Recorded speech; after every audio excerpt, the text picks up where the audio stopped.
Ben Courson, it's so good to have you here with me and so good to meet you.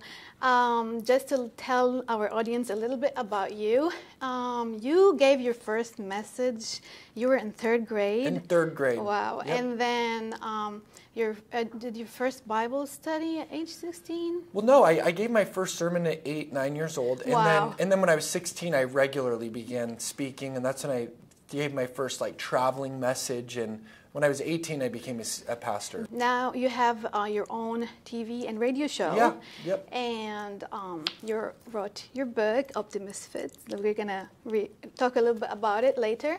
However, you struggled with depression. Yeah. And you said in the middle of your senior high school years. That's right. And it wasn't just like one little bout with depression. It was Okay. 10 years of chronic depression. Wow. And during that time, I was suicidal. Oh, so wow. just being really honest, I actually write about it in the book, but one day I even took up a knife to kill myself because my brain is a nexus of thoughts, like a labyrinth out of which I couldn't escape. And it felt like this sevenfold horror of midnight darkness. And I felt like my future was subsumed by an infinite gray, like things would never get better.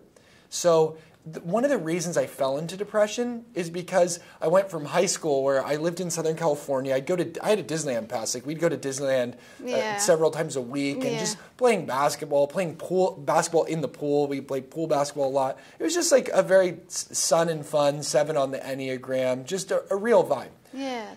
When I became a pastor my senior year, I suddenly felt this need to project an image to the world that wasn't who I truly am at all.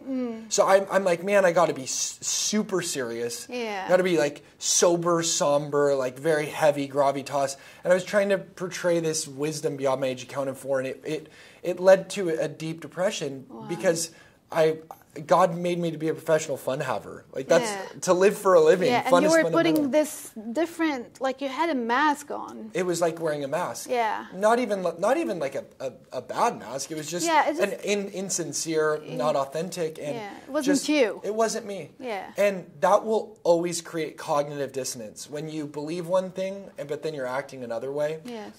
When you're holding two contradictory opinions, it can create problems psychologically, which it did for me.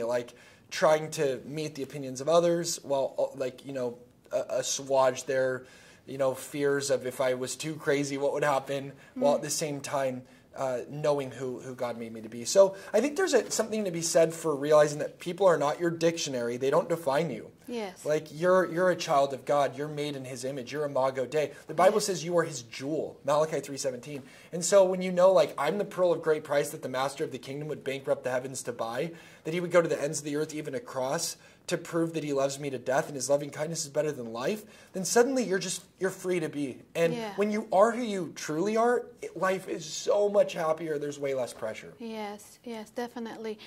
Do you think this generation is depressed? I'm from the Middle East, and I have witnessed kids that are only 8 years old who are depressed. And they don't know they are. They're just going through something and they express it, but they don't know what it is. Yeah. Why is this generation depressed? Yeah, and it's not just I think that. The sociological data is proving that. In fact, the data shows that our generation is the #1 most depressed generation ever on record. Wow.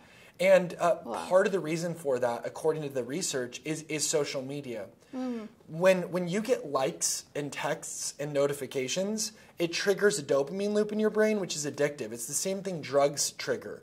So, in fact, the same thing that happens when you gamble happens when you get a buzz on your phone. Yes. Because when you gamble, you don't know if you're going to win, and that's the thrill. When your phone buzzes or you get a comment or a notification, you don't know if it's good or bad. So it's like a you don't know. Yeah. And so it's very addicting. And that's why people check their phone once every 6 minutes, 150 times per day. Oh, wow.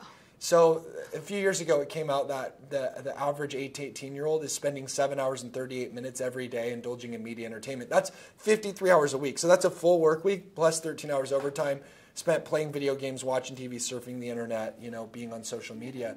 And so I love social media, but a good thing becomes a bad thing when you worship it as a lowercase God thing. So let me explain why, how I believe social media should be used and how it can be done in a healthy way. Yes. Social media, like all technology, expands upon already present human capacities. So, like if you take a microphone, Yes. it didn't invent the human voice, it just makes it louder. Exactly. If you look at a car Yes. didn't invent locomotion or movement, it just makes you go faster. Social media didn't invent connection, it just made us more connected. Yes. But if you turn up the volume too loud on any technology, it collapses in on itself and destroys the very thing it was intended to create. So, like if you turn up a microphone too loud, you know that ringing sound Yes. of feedback? Yes. It actually becomes harder to hear the human voice because there's ringing, there's Yeah. feedback. Yes. If you turn up the volume too loud on cars, like if you have too many cars, there's a traffic jam. And you can correct. actually walk faster. Yes, exactly. When you're in a traffic jam. Exactly.